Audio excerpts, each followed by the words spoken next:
Here are some tips about weapons in HalfSword.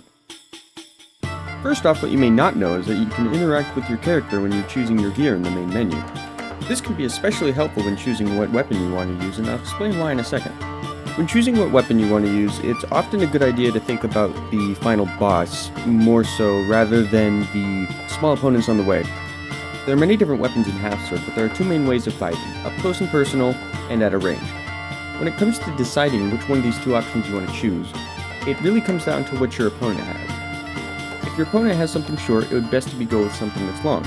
If your opponent has something that's long, it would best to be go with something that's short, unless it's a sword or some kind of blade. Then it would be best to go with something that's longer or the same length. When it comes to spears and things like that, you have a danger zone, which is the end of the spear where the sharp part is. If you can get past that, you're not completely out of the way because they can still kick you and hit you with the handle of the spear. But if you have something sharp and good for stabbing, if you can get past the end of the spear, you can stab them and win the fight.